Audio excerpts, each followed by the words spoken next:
أما بعد فأعوذ بالله من الشيطان الرجيم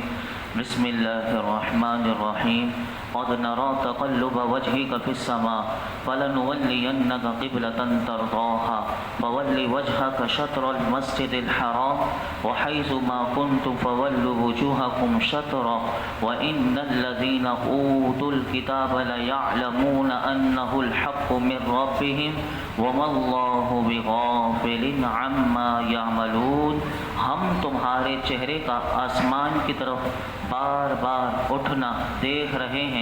تو ضرور ہم تمہیں اس قبلے کی طرف پھیر دیں گے کہ جس میں تمہاری خوشی ہے، تو ابھی اپنا چہرہ مسجد حرام کی طرف پھیر دو۔ اے مسلمانوں، تم جہاں کہیں ہو اپنا منہ اسی کی طرف کر لو، اور بے شک وہ لوگ جنہیں کتاب عطا کی گئی ہے وہ ضرور جانتے ہیں کہ یہ تبدیلی ان کے رب کی طرف سے حق ہے اور اللہ ان کے اعمال سے بے خبر نہیں۔ اس کی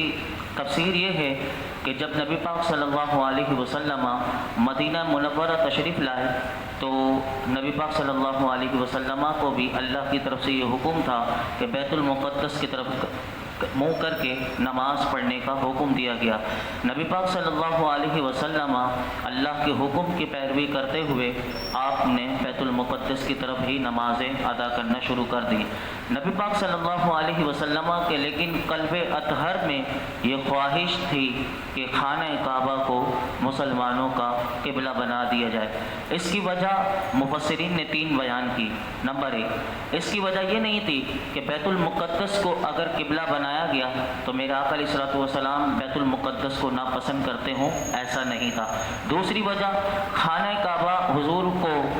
اس وجہ سے پسند تھا کہ یہ حضرت ابراہیم علیہ الصلوۃ والسلام اور ان کے علاوہ کثیر انبیاء کا یہ قبلہ تھا۔ تیسری وجہ علماء فرماتے ہیں کہ بیت المقدس کی طرف جب نماز مسلمان ادا کرتے تھے تو یہودی، کیونکہ انہیں تو کوئی نہ کوئی موقع چاہیے تھا، اب یہ یہودی کیا کرتے تھے، یہ فخر و غرور میں مبتلا ہو گئے اور یوں کہنے لگے مسلمان صحابہ سے کہ مسلمان ہمارے دین کی مخالفت کرتے ہیں لیکن نماز ہمارے قبلے کی طرف منہ کر کے پڑھتے ہیں۔ چنانچہ ایک دن میرا آقا علیہ الصلوۃ والسلام نماز کی حالت میں ہیں اور اس امید پر، اب یہ دیکھیے اللہ کے محبوب بار بار آسمان کی طرف دیکھ رہے ہیں کہ قبلے کی تبدیلی کا حکم آ جائے۔ اس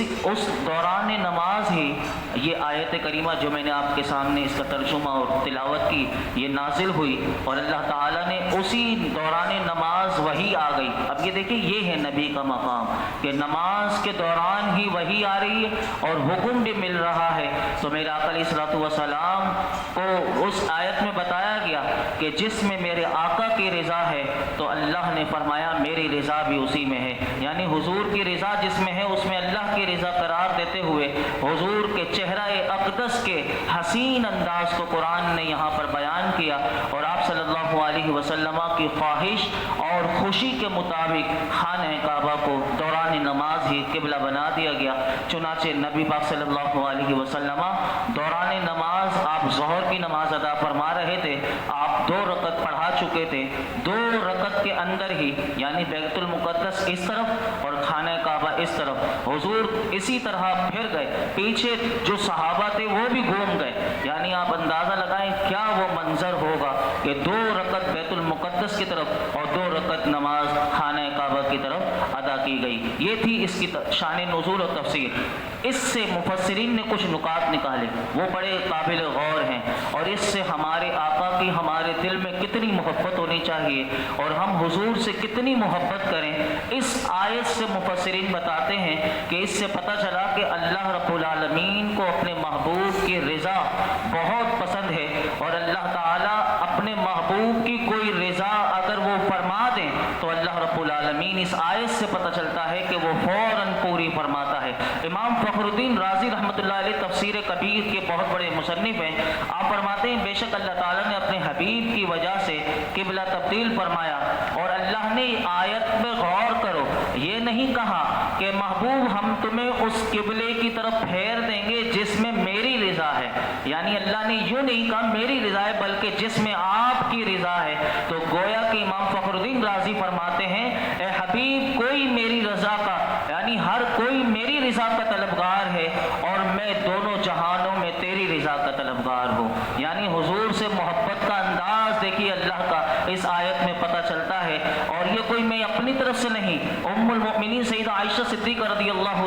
عنہا بھی وہ کیا فرماتی ہیں، کیونکہ وہ تو سب سے زیادہ میرے حضور کے قرب میں رہیں، وہ کیا فرماتی ہیں؟ آپ فرماتی ہیں ایک دن حضور کی بارگاہ میں موجود ہیں، ہماری ماں ام المؤمنین عرض کرتی ہیں حضور کی بارگاہ میں، ما ارا ربک الا یسارع فی ہواک، اے محبوب آپ کے رب کو میں دیکھتی ہوں، یعنی حضور سے کس طرح مخاطب ہے ہماری ماں، کہتی ہیں یا رسول اللہ میں آپ کے رب کو دیکھتی ہوں کہ وہ آپ کی خواہش پوری کرنے میں جلدی فرما دیتا ہے، یعنی ادھر آپ خواہش کرتے ہیں اور آپ کا رب آپ کی خواہش کو فوراً پوری فرما دیتا ہے۔ اور حدیث روز محشر میں فتاوی رضویہ میں اعلیٰ حضرت ایک بات لے کر آئے کہ کل محشر کا میدان ہوگا اور اولین اور آخرین جمع ہوں گے، تو میرے آقا علیہ الصلوۃ والسلام اس وقت وہاں موجود ہوں گے، تو اللہ رب العالمین اپنے محبوب سے کیا فرمائے گا؟ یہ حدیث پاک سنیے، بڑی وہ لطف ایمان افروز حدیث پاک ہے کہ اس وقت اللہ تعالیٰ اپنے محبوب سے فرمائے گا کلہم یطلبون رضائی وانا اطلب رضاک یا محمد، کہ یہ سب جو محشر کے میدان میں موجود ہیں اے محبوب یہ سب میری رضا چاہتے ہیں اور اے محبوب میں تیری رضا چاہتا ہوں، یعنی قیامت کے دن اللہ سارے محشر کے میدان میں لوگوں کے سامنے یہ فرمائے گا، یہ حدیث پاک ہے۔ اسی لیے تو پھر اعلیٰ حضرت نے کہا کہ خدا کی رضا چاہتے ہیں دو عالم، خدا چاہتا ہے رضا محمد، اور اللہ کو اپنے محبوب کی خوشی کتنی محبوب ہے، یعنی اس میں حضور کی خوشی یہ تھی کہ قبلہ کعبہ بن جائے، یعنی بیت المقدس سے یہ دیکھیے کہ اللہ کو یعنی کوئی خوشی کا موقع بھی اللہ نے دنیا میں اپنے محبوب کا جانے نہیں دیا، اور قیامت کے دن بھی اللہ اپنے محبوب کو کتنا خوش کرے گا۔ میں دنیا کی چند مثالیں آپ کے سامنے رکھوں گا کہ اللہ رب العالمین نے حضور کی خوشی کے لیے تا قیامت، یعنی اب تا قیامت مسلمانوں کے لیے اس خانہ کعبہ کو قبلہ بنا دیا، یہ حضور کی خوشی۔ نمبر 2، اگر آپ دیکھیں تو حضور کی خوشی یہ تھی کہ میری امت 50 نمازیں نہیں پڑھ سکے گی، اللہ نے آپ کی خوشی کے لیے آپ کی امت کے لیے 5 نمازیں کر دی۔ آپ کی خوشی یہ تھی کہ بدر و حنین میں فرشتے اترے، اللہ نے بدر و حنین میں فرشتوں کو اتار دیا۔ یہ پوری لمبی ایک وہ پوری آپ اس کی سیرت کو پڑھی آپ کو پتہ چلے گا۔ اسی طرح میرے آقا کو جب وہ غم آیا کہ آپ کی زوجہ ام المؤمنین سیدہ خدیجہ اور طائف کے میدان میں آپ کو جو پتھر برسائے گئے، اس وقت اللہ نے آپ کی خوشی کے لیے عرش پر آپ کو بلا کر آپ کو معراج کروائی۔ اگر حضور کی خوشی دیکھنی ہے تو قیامت کے دن اللہ تعالی حضور کی خوشی کے لیے حضور کے امتیوں کے گناہ معاف فرمائے گا، اور حضور کی خوشی اگر دیکھنی ہو تو حضور کی خوشی کی وجہ سے ہی اللہ نے اپنے محبوب کو حوض کوثر عطا فرمایا کہ حضور کے غلاموں کو حوض کوثر سے پانی ملے۔ حضور کی خوشی دیکھنی ہو تو دیکھیے کل قیامت کے دن جس نے درود پڑھا ہوگا، جس نے حضور کے دین کا کام کیا ہوگا، حدیث پاک سے پتہ چلتا ہے کہ کل نیکیوں کے پلڑے میں حضور اس کو وزندار کر رہے ہوں گے اور اپنے امتیوں کو بخشوا رہے ہوں گے۔ یہ حضور کی خوشی ہے، اللہ نے وہ سارا وہ آپ کو مقام دیا، اور پل صراط پر میرے آقا کھڑے ہوئے ہوں گے، وہ حضور کا سچا غلام ہوگا۔ حضور کی خوشی یہ ہے کہ میرا امتی پل صراط پر کہیں جہنم میں کٹ کے نہ گر جائے، اللہ اس وقت بھی حضور پل صراط پر اپنے امتیوں کو گزار رہے ہوں گے، تو یہ حضور کی خوشی ہے۔ اسی لیے پھر اعلیٰ حضرت نے ہمیں پھر ایک شعر میں کہا رضا پل سے اب وجد کرتے گزریے کہ ہے رب سلم صدائے محمد، تو یہ ہے میرے آقا کہ جنہیں اللہ کل قیامت کے دن بھی اتنا عطا کرے گا کہ اللہ کے محبوب راضی ہو جائیں گے۔ اللہ حضور کی رضا ہمیں نصیب فرمائے۔ اگلی آیت سنیے، وَلَئِنْ أَتَيْتَ الَّذِينَ اوتوا الكتاب بكل آية ما تبعوا قبلتك وما أنت بتابع قبلتهم وما بعضهم بتابع قبلة بعض ولئن اتبعت أهواءهم من بعد ما جاءك من العلم إنك إذا لمن الظالمين، اور اگر تم ان کتابیوں کے پاس ہر نشانی لے آؤ تو بھی وہ تمہارے قبلے کی پیروی نہ کریں گے، اور تم ان کے قبلے کی پیروی کرو اور وہ آپس میں بھی ایک دوسرے کے قبلے کے تابع نہیں ہیں، اور نہ تم ان کے قبلے کی پیروی کرو اور وہ آپس میں بھی ایک دوسرے کے قبلے کے تابع نہیں ہیں۔ اور اے سننے والے، اگر تیرے پاس علم آ جانے کے بعد تو ان کی خواہشوں پر چلا تو اس وقت تو ضرور زیادتی کرنے والا ہوگا۔ اس آیت مبارکہ کی تشریح یہ ہے کہ نبی پاک صلی اللہ علیہ وسلم سے اللہ نے فرمایا اے محبوب، اہل کتاب جو ہیں ان کے کے پاس جو آپ کا قبلے کی تبدیلی ہوئی ہے، آپ اس معاملے کی سچائی پر دلالت کے لیے ان کے پاس ہر نشانی آپ لے کر آ جائیں تو بھی وہ آپ کے قبلے کی پیروی نہیں کریں گے۔ یعنی یہ اتنے سخت دل ہو چکے ہیں، اور حضور کا یہ بھی بتا دیا اس آیت میں کہ محبوب یہ پیروی کیوں نہیں کریں گے، یہ اس وجہ سے نہیں کریں گے، انہیں کوئی شک ہے تو انہیں شک دلیل سے دور کر دیا جائے، انہیں کوئی دلیل دینے کی ضرورت نہیں، انہیں کیا ہے، انہیں کون سی بیماری ہے۔ اس آیت میں اللہ نے فرمایا ان اہل کتاب یعنی یہودیوں کو یہ بیماری ہے کہ یہ آپ سے عناد رکھتے ہیں، یہ آپ سے بغض رکھتے ہیں، یہ آپ سے حسد کرتے ہیں، اور ایسی اس حسد کی وجہ سے یہ ایسا کر رہے ہیں جو ان کی کتابوں میں موجود ہے، جو شان آپ کی توریت میں یہ پڑھ چکے ہیں۔ یہاں سے کیا پتہ چلا کہ حسد بڑی خبیث شے ہے۔ اگر کسی کو حسد کی بیماری لگ جائے تو انسان آدمی کو حق سے اندھا کر دیتی ہے، یعنی اگر کسی کو آپس میں بھی ایک دوسرے سے حسد ہو جائے نا تو حق نظر ہی نہیں آتا، پھر انسان اندھا ہو جاتا ہے۔ اور جس کے سینے میں میرے آقا کے لیے اگر کینہ ہو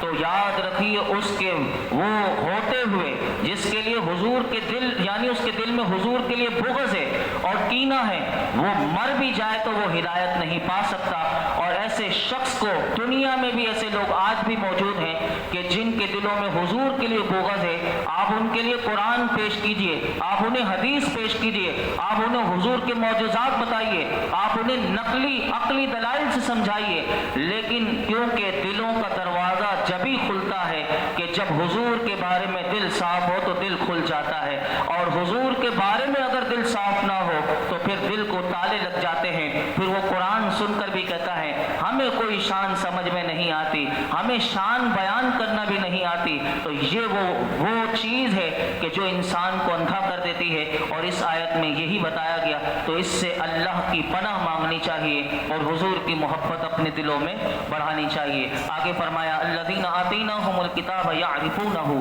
کما یعرفون ابناءہم وان فریقا منہم لیکتمون الحق وہم یعلمون۔ اور وہ لوگ جنہیں ہم نے کتاب عطا فرمائی ہے وہ اس نبی کو ایسا پہچانتے ہیں جیسے وہ اپنے بیٹوں کو پہچانتے ہیں، اور بے شک ان میں ایک گروہ جان بوجھ کر حق چھپاتے ہیں۔ یہودی علماء میں سے حضرت عبداللہ بن سلام رضی اللہ تعالی عنہ جب مشرف با اسلام ہوئے تو حضرت فاروق اعظم رضی اللہ تعالی عنہ نے اس آیت کے بارے میں پوچھا جو میں نے آپ کے سامنے بھی تلاوت کی، اس کا ترجمہ، تو اس کی آیت کا معرفت پوچھی کہ اس کا کیا مطلب ہے۔ اب یہ دیکھیے کیونکہ یہودی عالم تھے یہ بہت بڑے حضرت عبداللہ بن سلام، یہ لیکن یہ مشرف با اسلام ہو گئے۔ آپ نے ان سے پوچھا کہ اس آیت کا مطلب بتاؤ، تو انہوں نے فرمایا اے عمر رضی اللہ تعالیٰ عنہ، میں نے نبی کریم صلی اللہ علیہ وسلم کو جب دیکھا تو بغیر کسی شک اور شبے کے فوراً پہچان لیا، اور میرا حضور کو پہچاننا اپنے بیٹوں کے پہچاننے سے زیادہ کامل و مکمل تھا۔ اور فرماتے ہیں اے عمر، پھر حضرت عمر نے پوچھا وہ کیسے؟ انہوں نے کہا کہ سید المرسلین صلی اللہ علیہ وسلم کے اوصاف، ان کی شان ہماری کتاب توریت میں اللہ تعالیٰ نے بیان فرمائی۔ جبکہ بیٹے کو بیٹا سمجھنا،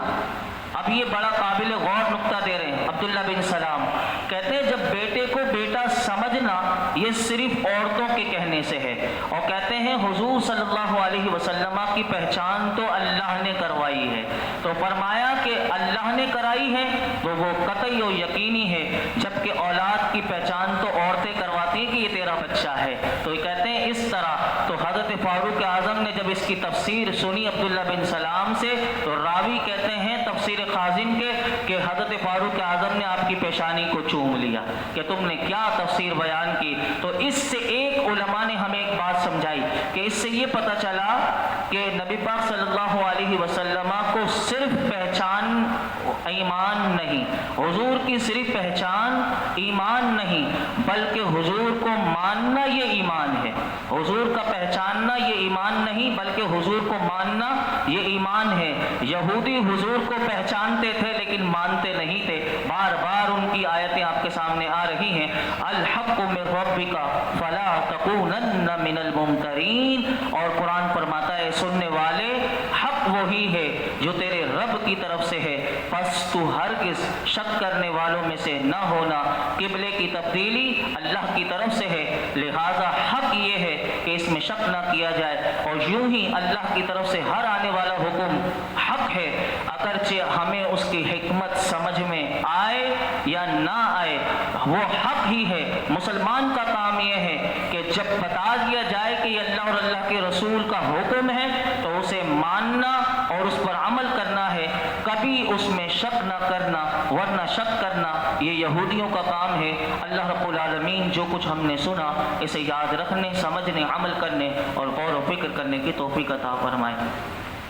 اللهم صل على سيدنا ومولانا محمد معدن الجود والكرم وآلہ وبارک وسلم۔ یا اللہ پاک، ہم نے جو کچھ سنایا، سیکھا سکھایا اپنی بارگاہ میں قبول فرما۔ اے اللہ، ہمارے سیکھنے سکھانے میں کوئی غلطی کوتاہی ہو معاف فرما، ہمیں سیکھنے سکھانے میں اخلاص کی دولت عطا فرما، اپنی رضا کی دولت عطا فرما، اپنے حبیب کی رضا کی دولت عطا فرما۔ یا اللہ، جس طرح آج ہم نے آیت مبارکہ میں سنا کہ تجھے اپنے محبوب کتنے پسند ہیں، رب کریم ہمیں بھی حضور کے عشق میں فنا کر دے، ہمیں بھی حضور کے عشق میں فنا کر دے، ہمیں حضور کا سچا غلام بنا دے، ہمیں دنیا میں بھی حضور کی محبت میں حضور کا نام لیتے لیتے دنیا سے رخصت ہوں، کل قبر میں بھی حضور کے مولا کریم جلوے ہمیں نصیب ہوں، موت کے وقت نصیب ہوں، اور کل محشر کے میدان میں حضور کے قدموں میں ہمیں جگہ عطا فرما۔ یا اللہ، قرآن حکیم سیکھنے کے لیے، سمجھنے کے لیے جتنے حاضرین یہاں موجود ہیں، ان کے دل میں جو جائز مراد ہو